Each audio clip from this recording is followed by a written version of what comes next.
What's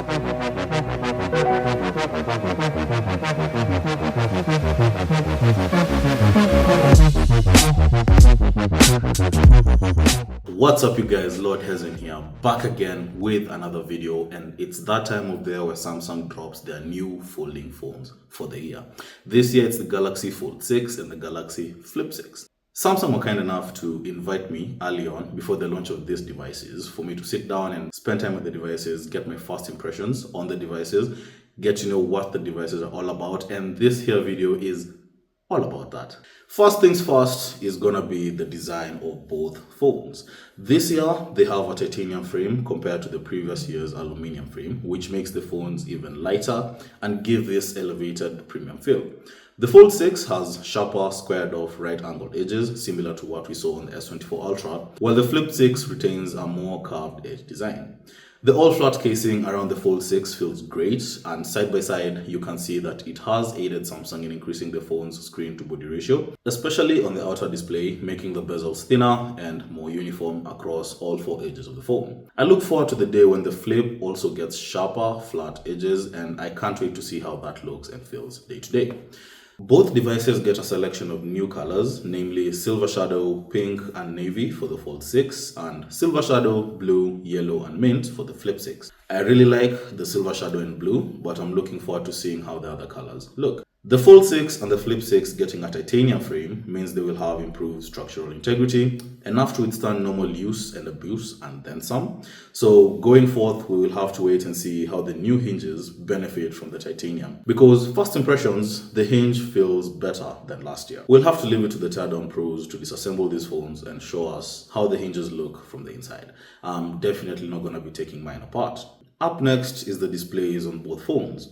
This year's Fold and Flip 6 have epic displays. The Fold 6 benefits from the anti-reflective Gorilla Glass armor that debuted on the S24 Ultra, and the Flex window, which is a very fancy name for the outer display on the Flip 6, also got upgraded to be more interactive and even more usable.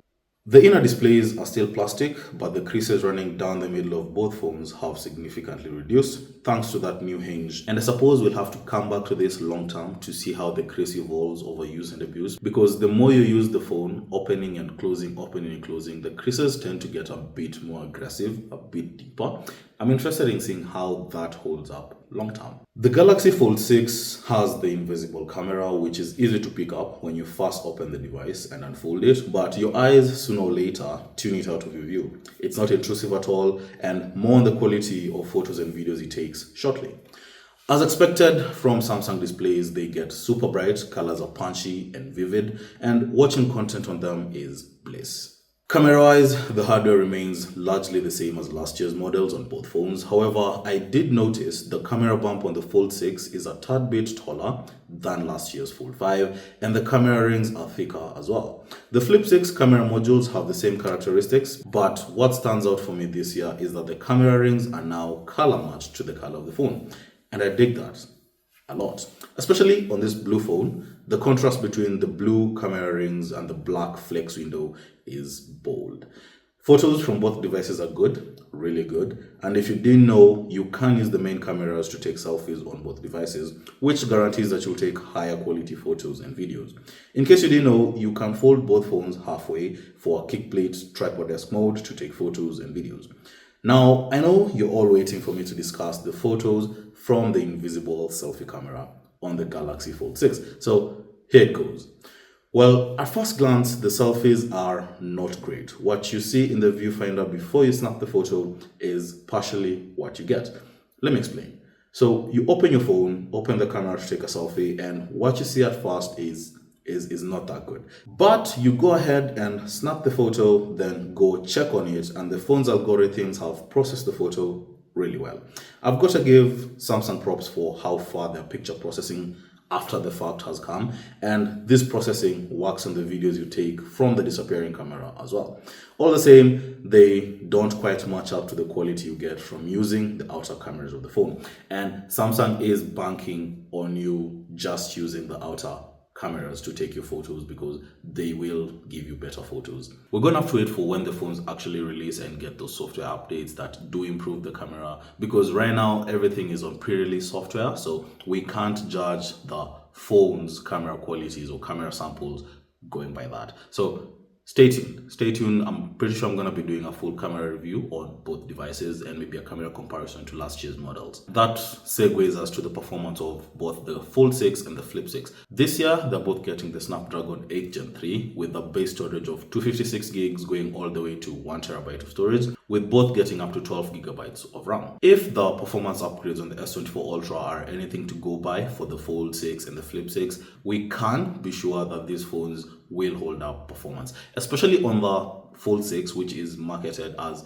the epitome of multitasking for those hardcore multitasking people.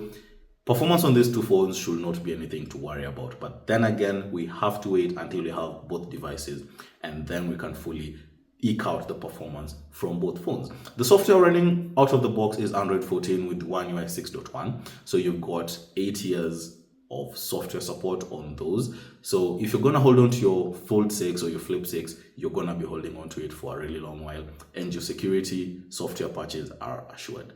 Both phones will also be launching with Galaxy AI. That's going to be in your gallery for your photo generative ideas and your editing. That's going to be in your voice recorder, your calls.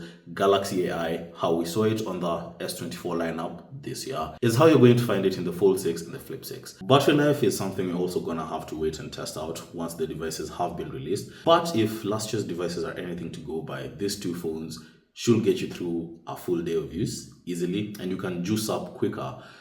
But you still don't get a charger in the box, and I will always mention that. That said, we're going to be having both devices with us to test them out fully, from the camera to the display to the battery to how its hardware holds up long term, to how its hardware compares to last year's devices, to how its hardware compares to the rectangular slab phone. And this is a better time as any to let you know that I'm going to be switching from my Galaxy S24 Ultra to the Flip6.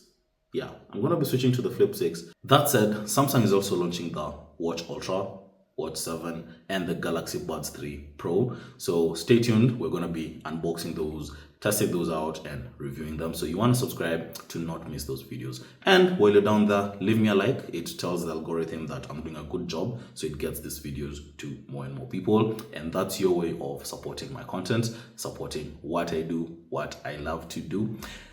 And yeah, let's end it there. Lord Hezon here. See you in the next one. Peace.